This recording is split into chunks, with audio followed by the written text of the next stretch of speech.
What's up, nerds? Scott Sola from the Sarlacc Digest podcast with our first ever Patreon exclusive video.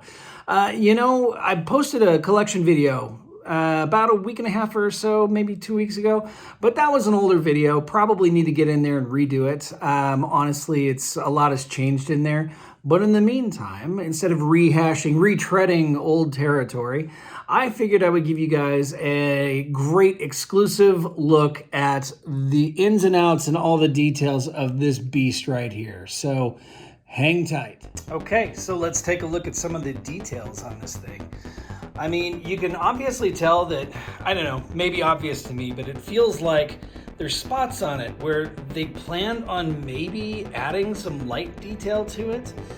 Like right here, those are actually, can't really tell, but they are clear. There's little clear, almost like little clear plastic pieces in there, which you would assume lights would go right there, but they don't.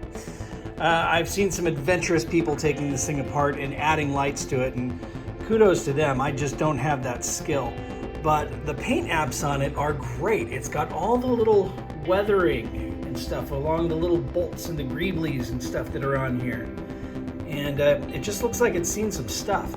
Now, you've got the yellow paint apps along the side right there, which do continue down the side of the hull there. You can see the hatch right here that opens up. Oop, if I don't spin it over, I'll get to all the ins and outs of all the doors and the pieces that come off later. But check that out. Check out the engine detailing in there. I know a lot of people have been lighting that up too, been putting like a blue light in there, but I just rewatched the show and there was never a light in there except for a spark of yellow once whenever he was trying to restart the engine. But just check out all the detailing, all the little brown paint marks on it, all the little weathering that goes into every little piece and every little corner of this thing. They did an amazing job on making it look like this thing has been through a Clone War or two. Here's another little aspect that makes you think there were supposed to be lights in it eventually. The engine's back here. That is a clear orange plastic piece that people have been putting. I know Michael Horling's one of our viewers, one of our pit members. He's taking his apart, and I might actually hire him to do that for me too, but he's going to put a yellow light or an orangish light in there and wire it in here somehow to even give us some light on the interior. Now, one thing that a lot of people have been complaining about is this hatch piece right here, how it's not exactly flush with the ship. And honestly, it doesn't bother me. People have been complaining about this thing left and right, and Jesus. It's very rare that people are actually happy anymore. This right here, I thought at first I was missing a piece until I went back and actually looked at the detailing on the ship itself, and there's no missing piece here. This is just a little bit of engine that you can see in there, a little bit of the interior hull, which is really great detailing in there. Look at all that. Everything in there. Apparently they took a scan of the model used for the show, and that is what they used to make this thing. It's unbelievable. So I've also seen a lot of people complaining that this piece right here is not painted, but it is painted. It's just painted a different color than the other one. So, not everything in Star Wars is symmetrical, and the asymmetry is what makes it really great. There is a hatch right here with a gun that pops out of the top. That gun is very difficult to mess with, and it makes me kind of nervous every time I play around with it. I can't really see very much here, but there is some detailing in there. There's a little engine piece in there and another little piece right there. Down here is the back hatch that does open up and extend. Then we're looking over here at the other side. Again, more weathering and just the little itty bitty parts and pieces and details. And you can see where some of the panels come off. Yeah, it's just awesome. Again, up here, the engine, another clear plastic orange piece right there. And then check out this. It just looks like this thing has been flown for 30, 40 years. You've got all this weathering, all the carbon scoring on it, and all the just the little rainbow detail right there of the burning. It's just so cool. I get excited every time I play with this thing. That sounds dirtier than I meant it to be, so please ignore that. you're not gonna ignore that. Anyway, again, with the yellow paint, it is asymmetrical. It is a different paint pattern on here than it is on the other side. You can see that one point in time it was symmetrical, but the scorching and the removal of paint is asymmetrical, which is just freaking cool. I love that little attention to detail. So that is the once around there. Let's go under here and you can see what's on the underbelly. Right here, this little panel opens up, and that's where the one of the landing gear pops into right there. A lot of people have been having problems with their landing gear pads, with their landing gear on the sides breaking. And that is, I'll go around. There it is, right there. This little panel right here. These little nubs right here, these little, I don't know what you would call those little pieces right there have been cracking. They've been getting some stress fractures in there. And for that reason, I haven't put the landing gear on since I first did it. I put it on the first time, but I haven't done it the second time since. But I will do it today for all of you. Let's check out the top, shall we? I know we already did a little bit of the top, but covered this area back here. Let's move forward, shall we? This right here is our escape pod. This whole panel right here pops right off, and I'll show you that in a little bit once I go hands-free. But again, we're talking about all the carbon scoring and the detailing that's on here. I've never seen a toy this well done. I mean, before this, the Millennium Falcon, the big Millennium Falcon as they call it, it was my favorite vehicle, but this one definitely, it kind of takes the cake, I gotta tell you. This right here is actually a button that releases this back piece right here. I'll show you how that works right now. You just push that down and pop, pops right off.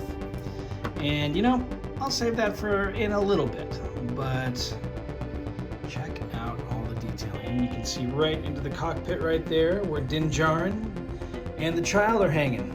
So yeah, hang tight. Let's go hands-free and check out the interior. Okay, so here we go. As I already hit that button and unlocked it here, let's go ahead and remove this large piece right here. And again, you see the escape pod right there. On the underbelly right here, you see the carbonite blocks. There's the mithril, and these actually are characters from old, oops, and it falls. These are actually characters from old Star Wars comics too, from the old Marvel days. Take all of those off. I don't remember right off the top of my head what their names were, but the carbonite blocks are incredibly cool. They do fall off very easily. If I had one gripe, it would probably be that they just don't hang on. I've got a couple of gripes here and there, but overall, not many, because this thing is amazing. Set that to one side. Take out the landing gear. This is where I've been keeping my landing gear. Yeah, so there you go. That is the, they go with the short end forward. So this is the right side if you're looking at the I don't know port and starboard. I think it's starboard. I don't freaking know. Landing gear. This is the opposite side landing gear, the left side if you're flying the ship, because I don't know nautical terms. And then this is the front landing gear, which a lot of people have been complaining is cockeyed or crooked, or it's not. Mine isn't, at least. But you know what? It wouldn't surprise me if it was built that way, because the ship is a mess, honestly, in the show.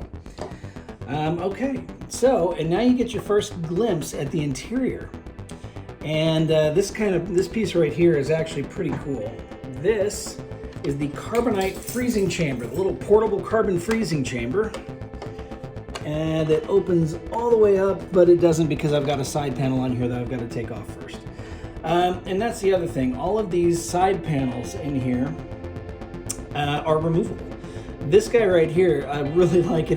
This dude has more purses than than an average woman too. It's just, that was really sexist. I'm sorry, I apologize for that. But seriously, this guy has more little satchels, we'll call them satchels, man bags, man purses, than just about any human should, or Star Wars character. Up here, which you can't really see right now, I'll try and get you in there so you can see it a little bit better, is the commode. The commode is in there, as is Grogu's actually the bunk, which has the sling that Grogu sleeps in. So freaking cool. Anyway, so let's take apart some more pieces here, shall we? Each one of the engines on the side panels here has little sections that pop off, so you can see the interior of the ship. And I know I did a whole bunch of little 1-minute videos, 1-minute review videos on these so you could see some of the interior workings of it all, but I figured our patrons deserved a little bit more than just small little 1-minute glimpses. Let me see. They're kind of hard to find sometimes. All the little engine covers. That might be the only two for this side. Apparently, trying to take these engines apart is a bear. It is a real tough job trying to take these things apart. Up here, we've got a little panel. I get really nervous. I know this thing is built to be played around with, but it just makes me nervous. All these little bits and bobbles whenever they lock down. Okay, there we go. There's a little side piece right there, so you can see some of the interior workings. That's a bad shot. Here you go. Some of the gears and hoses that are in there. All right, let's take the opposite side over here. Take a look at this part. Right here. Here's the panel. Like I was saying, though, they're a little difficult to find sometimes because there's so many of them, and they blend in really, really well. I know there's another one over here somewhere. Should have tested this out before getting on the video with you guys, but you know what? You deserve to see all the warts and all whenever it comes to taking this thing apart. I don't know. There's another panel around here somewhere. Here it is. There we go. So you can see that engine piece right there. Let me back this up a little bit so you can see a little bit better. There you go. All the little engine pieces in there. I wish I knew what everything was, but I'm not that knowledgeable about Star Wars. I know Star Wars, but I'm not that all-knowing. Up here, there is a piece that covers the button area, like so. I think that's where a lot of people are actually wiring their engines to. Like all the cables will go in through here, through the fuselage and into this area. I'll have to ask Michael Horlings where he plans on putting his buttons, but I'm pretty sure right around this area here. Of course, the cockpit pops off, but we'll save that for last. Is that it for the top? I don't think that's it for the top. We also have, move this guy over a little bit more. Right here. This one's the tough one to take off. Move the camera back just a bit. All right, don't knock it off the table. Okay, this piece back here, where the gun goes. Yeah, there we go. There's one part right there. Pops right off like so. The gun, though. The gun is the tough one. There we go. Okay, so the panel comes off, but the gun is locked in there. Oh, look at that. I guess I did it a few times, did enough times to where the little gun there comes out a little easier. Nice! Look at that. We're learning something together. So there you go. There's the gun piece. I feel like there's more panels up here in the engine area that need to come off, but I can't remember where they are. It's a lot easier to do this when I had Moocher and Michael Horlings here with me to work on it. All right, so we will move on from there, and we will go on to the side panels. So, side panels. This one in particular is a little tough to get to. You have to move the gun up like so. And then even then, it's a little tough to get to because, yeah, it just is. There we go, little side panel there so you can see the inner workings of the ship. I haven't taken this one off since I got the thing. So, yeah, that's not a fun one to try and get off of there. I think I need a tool or something to get that off. Let me see, where else? I haven't taken any of this stuff off since day one. And it came fully assembled too, with all the panels on there already. I feel like I need to take this and just kind of pry it off, and I'm gonna break something. Probably me. There we go.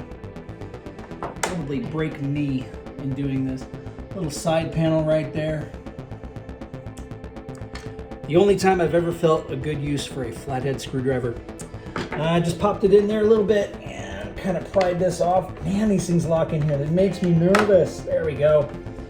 All that just so you could see a little bit of blue. Look at that. Isn't that fascinating? A little blue section right there is just opened up. Okay, is there any other panel that comes off on here? I don't think so. I think that's about it. So, let me see. I am going to have to take this off the tripod and show you from a different angle. Just in case you weren't getting a good enough look at it. That's what it looks like with some of the panels off on this side, okay? Let's take some panels off the other side. This side's gonna be a little trickier because I don't have a tripod that I can get at this angle. So, and we are on the flight stand, by the way. This is one of the unlocks that came with the ship, the Mandalorian flight stand. Okay, let's see if I can get this thing off of here without, you know, destroying me. I'm pretty sure the ship will be fine. Okay, first things first, lift up the gun right here, and this little, wow, this is gonna suck one-handed. But I have my handy dandy tool to try not to kill myself with. That's not gonna work. All right, let's see if I can get in there. Let me get all my camera shit here. All right, there we go. That popped right off. See? Look at that. Nice. Planned it that way the entire time. And you get in there and you get all the little gears and stuff. Haven't heard anybody complain that none of that is really detail painted, because I think they would just be jerks if they were complaining about that. Like, how many people are actually going to have this thing completely disassembled on display, right? I don't have fingernails to get in there. What am I going to do? Gonna do a little bit of movie magic and pretend I just did that without aid. So the whole side panel moves off, and you can see the netting inside, and you can see the carbon freezing chamber right there. And this is, of course, the side with all of his purses. So check it out. You can see all the little detail in all those. Isn't that neat? I think that's cool. So yeah. Now I was watching the show. It's one of the season 2 episodes, and he actually had a crate that was underneath the net that he put his jetpack on. So there is no crate there, but I'm wondering if I know a certain somebody who could 3D print a small crate to go underneath that net. Darth Moocher. So check it out. Now you can see the interior a little bit better and the carbon freezing chamber. Check that out. Isn't that freaking cool? All right, so there's no little carbonite block in there. Let's take that guy out. Oh, look at that, I got all my exercise today. Take that out. All right, so that is the interior of the carbon freezing chamber right there. This is where the thing kind of lacks. My only complaint is, really, there should have been some interior lighting done. That should have been a stretch goal, because I bet you had they done it, it would have gotten that much farther. They would have sold that many more. Okay, so here we go. This is the little doorway that opens up right here with a little extra drawbridge piece that pulls out. People have been having a hard time with this, getting this to extend properly. It's been getting stuck up in there, and I guess people have been squeezing it to pop the paint off, but a lot of people have also taken like a hairdryer to it, the old hairdryer trick, which really works nice. But mine pulled right out. It wasn't a problem. Wasn't an issue. It was a non-issue. So I'm going to turn on some illumination of my own and show you some of the interior. Okay, so now we're lit. We're so lit, yo. Oh God, I won't ever do that again, I promise. We can open up the gun cabinet, and you can see all the little nightmares in there. All little guns and the thermal detonators. Boy, those were a bitch to put in there. The guns actually load in through their trigger holes. So little trigger guards, they all stick in there. Except the little thermal detonators. Those little jerks actually have small holes on one side. So there was, we utilized a pen and some tape. We kind of made like a little noose for all the weapons, and we stuck them in using a second pencil. We pushed them onto each of the pegs. So, I mean, the detailing though on the guns is awesome. The only one that wasn't so awesome is the big one right there in the middle. This guy right here, that guy, he was kind of rubbery, and that didn't work out so well. So I had Julie, my wife, she actually stuck her hand in there and put that sucker on properly. So that was cool, and I thank her for that. Her allowing me to take over the dining room table for the last week and a half. Okay, so we close that up, and we're gonna give it a little slight rotation here. See if I can get a good shot. This is where it becomes a problem, because this stuff just kind of gets in the way. All right, there's the commode. There's the little bathroom. Check it out. The detailing in there is pretty... It's cool. I mean, I've never thought I would have a action figure toilet. So if you need to evacuate your thorax, there you go. Let me see if I can get that hatch open right there. Hold on just and a little bit of movie magic, and there we go. There is the cot where the Mando sleeps. I can get in there. I gotta go this way maybe. This really gets difficult. There is the little hammock where Grogu sleeps. And then right there is a little storage cabinet, which I didn't take the door off of all the way because that sucker is a bear to put back on. So look at all the little detailing. I mean, even that is painted. Who the hell is gonna get in there and really look at that? But there it is. That is incredible. So, all right, let's check out the cockpit. All right, so here we go. We're gonna give it a little squeeze and it pops right off. Oh, I just popped it back on. I guess it wasn't on all the way. Let's see how it goes. Wow. There it goes, right there. And cockpit comes off. No real excessive details on there. You can kind of see where maybe there's supposed to be some switches in there, but overall, there's a dude on the Razor Crest. We backed the Razor Crest site that put fiber optic lights in there, and oh my God, it is a thing of beauty, but dude has far more skills than I have. Here we go. Here's Grogu. Little Grogu right here. He's got a little articulated head. His little head moves around. His little hands move around too. So this is not the one that came with the ship though. That one I actually sent back to Hasbro because I collect them carded, and that one was all messed up. So we're gonna put Grogu right here. There's a little hole, or a little nub, a little hole right there in the bottom. And apparently you put a little flight thing in there and it floats, because there's an episode where he's in this thing and it floats right alongside them. So yeah, and I think it's also supposed to match the same hole size as these. So if you get that, I don't know where you get it, but if you get it, you can make them all float. So, all right. Here's the Mando that came with it though. He is fully articulated, great figure. I actually like him better than some of the other 3 3/4 inch Mando figures we've gotten. He does have the cloth cape, which is great. He comes with the jetpack, like so. People have been complaining again. I guess these have been not so well painted. It looks fine to me. I mean, whatever. And then he also, of course, comes with his disintegrator rifle with actually there's extra paint apps on that. It's a really nice shiny stock right there, and a lot of little detailing, little gold right there in the viewfinder, which is really cool. So I'm very easy to please though with 3 3/4 inch figures. Growing up in the 70s, you know what we grew up with, little 5-point of articulation figures. These things are incredible, and this guy is no exception. But we're gonna go ahead and take you off of the tripod here for a second. I should probably do a jump cut, but I'm not gonna, because that's not how I wanna roll with this. Check out the details. Maybe I will. Jump cut to what it looks like on the interior right there. But yeah, there's a dude on the Razor Crest site who put all of the little LED lights in there, and it gets all the ambient light on the figure, which is just, it's a thing of beauty. I have to recommend everybody try and seek that out. It's not LED lights, fiber optic lights.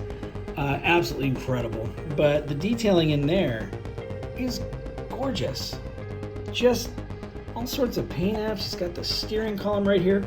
The little joystick right here has the missing ball. The ball is actually in Grogu's hand.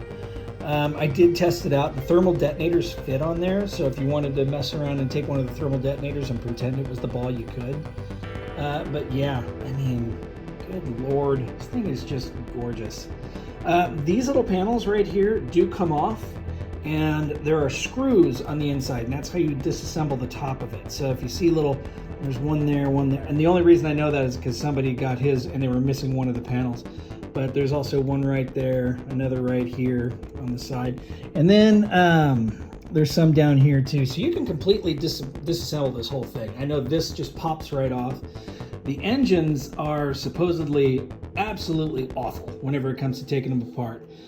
They're all, I guess they're just on there with pressure. They're not glued, but they're on there. So you've got to really give it your all to try and get them off of there. Let me see, I haven't really messed with the ladder. Oh, look at that, ladder comes out. That's cool. I didn't know that. Look at that, learn something new every day with this thing. And then you've got, of course, the back hatch. Haven't talked about that yet. I don't think that extends, but I do love the little gears right there. Make it go up and down. That's so cool. All right, I'm gonna put this thing back together, and then we're gonna put some landing gear on, and you can see it that way. Hang on.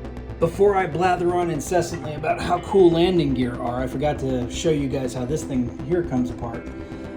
The escape pod right there is locked into place underneath this panel right here. So you take that off, like so.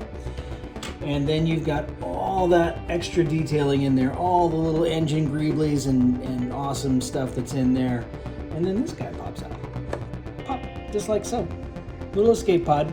It does open up. I opened it up once and it was a pain in the ass to get back together. So I'm not gonna open it up again, but you will note that both Mando and Grogu can fit in there. This is the front right here. It's got a couple of little areas where you could, add lights if you were cray-cray. Here's the engine ports back here, and yeah, that's supposed to be a little window. But yeah, look at the detailing in there. Who the hell does that? I mean, I'm glad they did. It looks awesome, but just the little paint apps that they put on there, just incredible. I honestly can't say enough good things about this toy. It has been, other than taking forever and a day to come in, it's been incredible. The vehicle's great. I think it's worth every dime. I wish I would have bought a couple, honestly. I really do. I would have, had I known it was going to be this awesome. So, all right, let's stop the video real quick. I'll put on some landing gear and we'll check it out. Hang tight. Okay, so here we go. We are parked in place now. I will say that in order to get these flaps to open and accept the landing gear right there, you almost have to hyperextend these flaps. So it does not surprise me at all that they are breaking, honestly. That's probably my only real complaint here, is that they are pretty flimsy. But I mean, luckily there are no stress cracks on mine, which is probably inevitable, honestly. And again, I'll show you guys the underbelly and how that attaches. Walk around here so you can see the other side and how that attaches in there. So the top flap opens up, kind of hyperextends. Bottom flap then is free to be opened up. And as you see, this guy right here just kind of flips around a little bit like that. You can put it on the stand, on the flight stand with these out, but I think it puts a little bit of undue stress on the flaps. So I might try it just because I'm a daredevil, and if it breaks, I'll be a little pissed off, but we'll see. We'll see how I feel. Maybe if I'm feeling extra crazy. But let's check this out really quick. Hang on. Hold him upright like so you can get a good look at how that pops in there. Little door. Can I do this one-handed? Sort of. Little door right there. Slides open, which that's actually really loose. But that's okay. And then the landing gear just pops right in there. Just like that, as they say. I dared to do it. I put it back on the flight stand with the landing gear extended, and thank God nothing broke. I kind of like it like this. It looks like it's coming in for a landing. Nice. So yeah, as you can see, the stand goes down there and touches the side right there next to the landing gear, but luckily it didn't hit either of the flaps. So the flaps are both secure on that side. This side, hey look, there I am. This side again, nowhere near it. So I think I'm good. I think I'm solid, knock on wood. I think I'm okay. Yeah, I think it looks kind of cool. What do you guys think? How would you display it? Tell us in the comments. You know, would you display it just in flight mode? Would you display it coming in for a landing or taking off as it is? I will tell you, my little stunt of holding it up on its end, I knocked every single one of his damn purses off, so I've got to open this thing back up and put his purses back on the hooks, but there we go. So there it is, my friends, the Razor Crest. That's about as detailed as I can get it, and I'm running out of battery power on my phone. Oh God, don't cut out on me. So tell us what you think. Put a comment down below. Tell everybody else in the pit. Join up and you can get exclusive content like this. Join Patreon. Join us don't forget to join us every Wednesday as we talk everything Star Wars. All right. Thanks a lot, everybody, for tuning in.